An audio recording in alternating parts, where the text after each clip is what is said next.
Pemium, le premier partenaire français pour investir dans les cryptos en toute sécurité, présente Sud Radio, les incontournables de la crypto-monnaie. Thomas Binet, Philippe David. Bienvenue dans ce nouvel épisode d'Oser investir, les incontournables de la crypto-monnaie. Je suis accompagné de Thomas Binet et d'Alexandre Stashchenko, directeur de la stratégie chez Pemium. La semaine dernière, nous avons discuté des avantages d'inclure Bitcoin dans son épargne individuelle. Aujourd'hui, nous allons voir si les grands gestionnaires d'actifs institutionnels s'intéressent aussi à Bitcoin. Bonjour Philippe, bonjour Alexandre. Alors Alexandre, après avoir vu l'intérêt pour les particuliers, est-ce que les grands acteurs financiers s'intéressent à Bitcoin? Bonjour Thomas, oui, la réponse est oui, mais ça n'a pas été un long fleuve tranquille. Bitcoin, à ses débuts, était perçu comme un actif marginal et trop risqué pour les institutions financières traditionnelles. Et puis, un des objectifs de Bitcoin, c'était quand même de se passer d'intermédiaires financiers. Alors, ces derniers l'ont quand même vu successivement comme un jouet inutile et puis surtout comme une menace.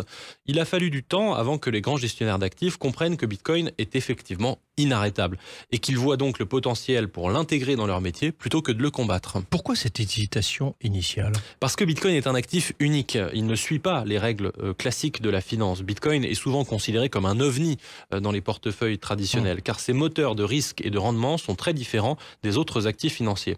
D'habitude, par exemple, pour analyser le prix d'un actif, une action d'entreprise par exemple, on va estimer les flux financiers futurs qu'elle va rapporter, on va actualiser ces flux en les corrigeant de l'inflation, et puis on obtient un prix de base. Et puis, on peut rajouter des primes diverses et variées en fonction du secteur d'activité, de la dynamique particulière, etc. Ici, Bitcoin ne produit pas de rendement. Alors pour beaucoup, eh bien, il vaut zéro tout simplement.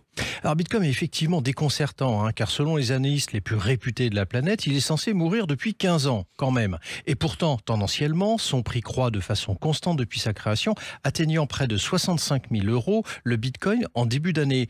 Qu'est-ce qui explique cela ? Eh bien, comme on l'a dit, que Bitcoin ne rentre pas dans les cases traditionnelles. C'est une nouvelle classe d'actifs à lui tout seul. Il ne produit pas de dividendes, on ne peut pas vivre dedans, il ne se mange pas.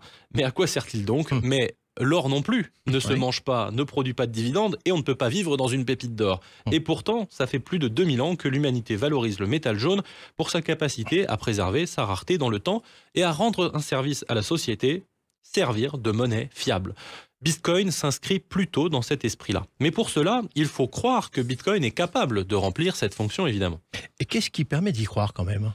Il y a bien sûr ses caractéristiques uniques. C'est un actif décentralisé, rare, indépendant des États, avec une offre fixe de 21 millions de Bitcoin. Mais il faut ensuite passer tout cela à l'épreuve du réel. Bitcoin est-il réellement décentralisé, réellement rare, réellement incensurable? Eh bien, seul le temps permet de se faire une idée. Et 15 ans, Alexandre, est-ce suffisant? On ne pourra jamais dire si c'est suffisant, mais année après année, Bitcoin résiste à l'épreuve du temps, résiste aux attaques, résiste aux interdictions. Galilée aurait dit « et pourtant il tourne ». Alors, même les analystes et investisseurs réputés ne peuvent plus détourner les yeux de ce qui a été l'actif le plus performant des 15 dernières années.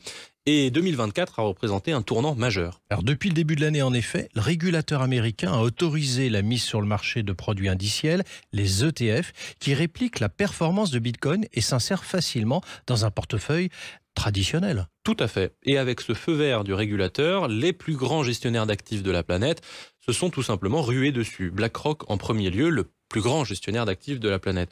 C'est simple, Bitcoin a été le meilleur démarrage d'un ETF depuis l'invention de ces produits il y a plus de 30 ans. Mais alors pourquoi ces gestionnaires d'actifs trouvent-ils le Bitcoin intéressant maintenant?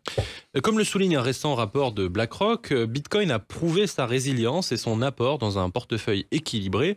Au-delà de ses performances exceptionnelles, en particulier sa faible corrélation avec les autres classes d'actifs, en fait un excellent outil de diversification. Donc on peut dire que Bitcoin est en train de devenir un actif incontournable pour les gestionnaires d'actifs? Tout à fait, et à partir de cette année, il devient plus risqué de ne pas avoir de Bitcoin que d'en avoir.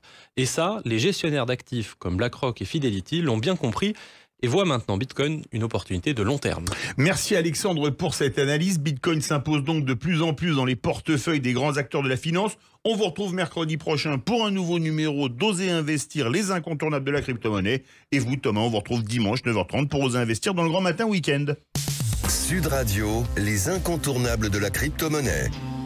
Thomas Binet, Philippe David. Avec Pemium, le premier partenaire français pour investir dans les cryptos en toute sécurité.